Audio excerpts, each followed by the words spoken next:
consulting with people about how to protect themselves naturally, how to boost their immune system.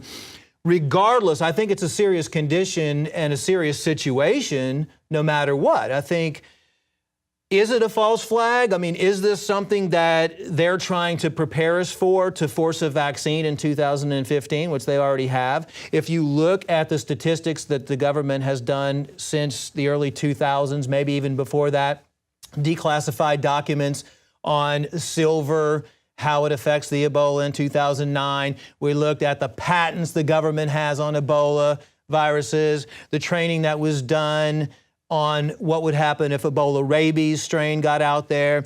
Is it airborne? Is it not airborne? You know, is this really an educational thing or a fear-mongering situation that's going on in the United States right now? I don't see Ebola as a serious threat right now, especially in the United States, because it's not spreading rapidly. It's not like the first person that came into the United States that tested positive for Ebola, and then you see 3 weeks later 4 people with Ebola, and then 3 weeks later 8 people with Ebola, and then 16, and exponentially people becoming infected. Well, here's my thing. The very fact that people are questioning if it's even real and questioning if the government is expanding this and just pretending it doesn't exist because it doesn't, shows the gross mishandling of the United States government of this entire incident. The fact that we have to have videos with millions of views saying, well, the reason that they're not handling it properly and the reason they're not quarantining the doctors who came back from Liberia who probably have Ebola, and the reason they're letting doctors with Ebola go and bowl is because it doesn't exist. That is the response, in my opinion, to the gross mishandling of the Ebola crisis. And specifically, we're talking about how they're letting just Liberia and Sierra Leone just waste and die, but also at the same time saying it's okay, they can come here to the Ebola toilet and they can spread Ebola. So specifically, the outlash is people not cognizant, they're not making sense of how this response is going. They're saying there's no way that the government is this stupid. There's no way that the government is this impotent. There's no way that the CDC is so impotent when they admit that it's probably going airborne, they admit it's probably mutating, they admit that millions of people could get Ebola, but then they're doing nothing to quarantine people. Would you agree with that? I don't really know what to agree with right now. There's so many different theories out there. You have the president coming out and saying that this is a trial run. I mean, they always want to have some sort of a trial run before the big thing happens to see how everybody handles it, see what the panic level is with all the citizens of the United States, and then usually to set protocols. You know, what can they do in that situation? Is this a trial run? I don't know if it's a trial run. Are they preparing for some release of a highly virulent strain of an Ebola rabies that could be airborne, that could come in the future? Developed the vaccines based around. Exactly. Yes. Is the Ebola rabies strain because it's much more virulent, spreads quicker, it actually kills more people. Exactly. And that could be airborne, and you know how that links with the chemtrails, who knows? You know, some of the things that they're talking about on these YouTube videos is the one thing where they interviewed that 16-year-old girl outside the apartment complex of the New York City doctor who apparently had Ebola, and with all the news cameras around her, one of them showed the girl a picture of the actual patient, and the look on her face, I watched the video, was shocking. She said, "Who is that?" So you would think if that's her neighbor and she knows the doctor that supposedly had Ebola, she would recognize the doctor right there. And then all of a sudden, everybody in the media steps back and says, whoa, wait a second, and starts asking her more questions and more questions and more questions. Talk about why he does what he does. Have you covered him about that? No, I haven't. Just want to make sure this is... No, I don't. That's the person you're thinking it is? On the fifth floor, yeah? Yeah. No, that is not him. I'm sorry. Well, that's... Are you sure? Yes. Yeah. Yes. And let's talk about this evidence for a minute. So there are videos out there, and some are interesting, but there are some things that I've noticed that we were watching some of these videos talking about it, and overall, there's definitely some, in my opinion, media manipulation of this to a point, obviously. And specifically going into Liberia, there's no question that they stage photo ops with Ebola victims or whatever. There may not even be Ebola victims, but imagine being camera people for CNN or whatever, and you're supposed to show, oh, the Ebola crisis killing all these people, and you just have random Africans that look sick, and they're like, yes, these are people dying of Ebola. There's no question that's going to happen. And there's places on the stand and everything like that. So there's obviously media manipulation. But then to take it further and say, is there no Ebola there? You know, that's a whole nother issue. But just looking at this, I printed this out. This is a screenshot from one of the videos in this, one of the highly viral articles, is this woman, an Ebola victim, and she's shown on a stretcher here. And the whole argument is that she apparently has no legs and that therefore she is a dummy that does not exist and, you know, it's a whole fraud. Well, they say this portion is the area that apparently has no legs. And you can go look on these videos for yourself. I'm sure you've seen it. Well, if you look at it at a glance, it's like, wow, her legs really are condensed. It does look like she has a weird structure. There aren't legs. But then you realize, oh, wait, this is actually obstructing the view, this part of the stretcher. So she actually is sinking down into the stretcher at least a few inches below, meaning her entire body is below that garter thing that is blocking the view. So it's like simple things like that. That turned into something that got like 300,000 Facebook shares. Look, she has no legs. But then you say, oh, wait, actually the stretcher is obstructing the view of her entire body. And it's not that she has no legs and that it's a dummy. And it doesn't even mean that everything is now proven wrong. It just means that there are some things that are shared like crazy, just like it reminds me of this website. It's called the National Report or something like that. It's a fake website. It's so well done, but it's 100% fake. Like, for example, they had an article like, oh, Massachusetts Ebola victim found. And it was written like a serious, you know, CNN article. A victim has been found in Massachusetts to have Ebola, tested positive by the CDC. Officials are freaking out, and they shared it. It's got like 200,000 Facebook views, shares. And it probably made them a bunch of money. There's ads all over the place, and everyone was freaking out. Oh, my God, why is the mainstream media covering that up? That's why we need to be vigilant in what we're looking at. Because in many ways, there's so much disinformation from all sides clashing. And then we have to also think, well, look at Sandy Hook. That was actually really insane with Anderson Cooper, with green screens and all these weird people acting totally bizarre that acted really like actors. So we have to put it all together and think for ourselves. And at the end of the day, when I think about all of it, there's so much information to put together. I think about, no matter what, it's important to protect ourselves.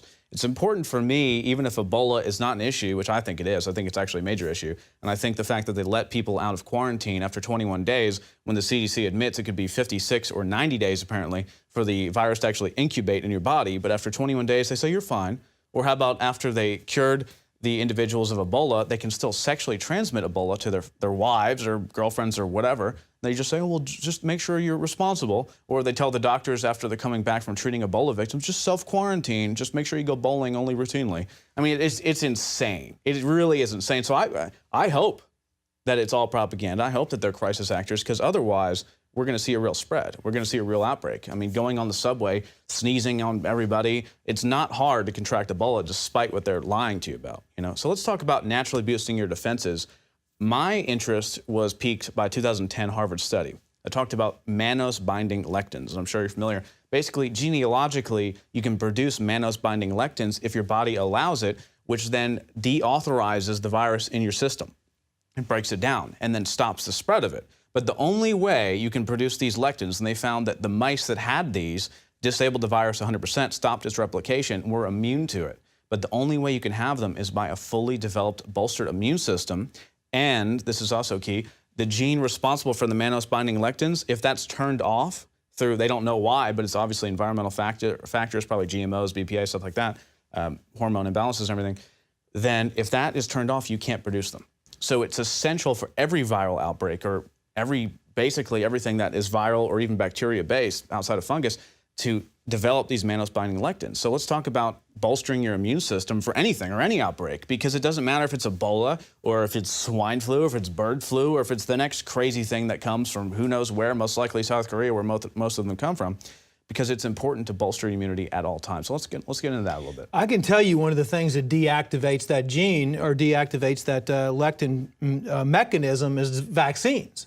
You know, one of the reasons why they do a lot of these things and test everything is to come back on the backside and make sure everybody gets a vaccination for it, because it's all about money. It's all about keeping your immune system down. But your point is exactly my point. How do you protect your body? There's no greater medicine in the world than what you already have inside your system.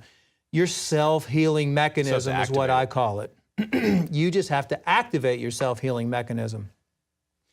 That's why all of the 20 years of my studies have been focused on pretty much the gut, because everything toxic comes in through the intestines. The water that you drink, the food that you eat, the air that you breathe, it gets caught in the mucous membranes and slides down. That's why it's important to make sure that you keep your gut clean.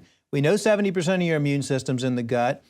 Use the probiotics that are out there. You have to take probiotics. You're not going to get them unless you're a raw foodist pretty much, and that's all you're eating, because a lot of things kill off probiotics: alcohol, sodas, aspartame, chemicals, pesticides, insecticides, fluoride.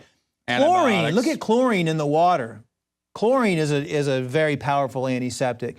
So you're right, it's all about keeping your body clean, protecting yourself, and keeping your immune system strong, and those are the people that are actually going to survive. Whether it is smallpox, whether it's a strain of Ebola, rabies, whatever it may be, that is what's ultimately going to protect you What's in the long run. Your medicine cabinet? And now this is just for your personal preparedness overall, what you want. What is in your medicine cabinet? What do you recommend people have? My medicine cabinet, for any type of biological thing or any type of... Just in overall preparedness. Overall preparedness is oxy powder, probiotics, oregano oil, iodine, MMS, good multivitamins, which I take Intramax, and I have a lot of different things in there too, just in case I need them. Colloidal different silver. types of... Yes, exactly. Lots of silver. Of course, there's ways that you can make your own silver at home if you don't have any, but... Which is somewhat risky though, however. Yes, it is. You should always buy a certified source or get your silver from somebody that is really an expert in making it. That's another whole topic, because a lot of the silvers out there aren't produced correctly. Harmful additives inside of them, completely crap, just like most products. You know, so it's Exactly. important to know where you're buying from and support the right operations. Yes, yes. And just keeping your immune system strong. And a couple other ways that I do that is through meditation, through getting at least 8 hours of sleep every night, getting appropriate sunlight. Of course, I also do have a good vitamin D formula, vitamin B. So you really need to look at your environment. Best to eat organic foods, avoid any type of genetically modified organisms. Only drink water. That's a big secret that a lot of people don't know about. How many people do you know that just drink water? It's just the opposite, actually. I drink everything else but water. People think if they drink diet soda, they're doing themselves a favor, but it's actually Right. worse, the aspartame and everything. Well, we know this. But I think the bottom line overall, and the key message of all of this, is that it's essential to bolster your immunity. It's essential to prepare for yourself. It's essential to look into the facts and the information. All right, Dr. Grube, is there anything else you want to cover? I think regarding this whole Ebola hoax situation, there's a couple things that spark my interest at least, and things that I really am not getting answers on. I'm curious as to why everything is lime green, why you see lime green shirts on the Ebola victims, why they're showing lime green equipment, lime green cooking utensils, even strange lime green liquids at dinner tables. So I'd really like to know what the whole story is behind this whole lime green thing. If it is a hoax, if this is crisis actors, why are they all wearing lime green? That's one interesting thing. Also, it was brought to my attention that there was a Simpsons episode. It was episode 3, season 9, with Curious George and the Ebola virus, where Marge is wearing a lime green dress, and the Simpsons episode predicted, as they have many times before in Simpson and Hollywood films, things that we need to look out for, outbreaks in the future.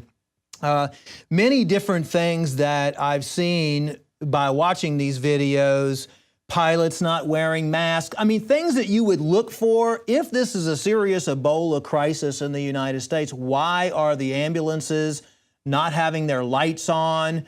Why are people walking up to the gurneys which have no masks on whatsoever? There's a lot of questions. Why is the CDC changing their website? The World Health Organization changing their website on a regular basis? A lot of questions still need to be answered about Ebola, about this Ebola situation. But like you said, the most important thing is let's focus on yourself and your family. we could talk all day about all this stuff going on, but really when it comes down to it, what are you going to do about Ebola? What are you going to do? How are you going to educate your friends? Do you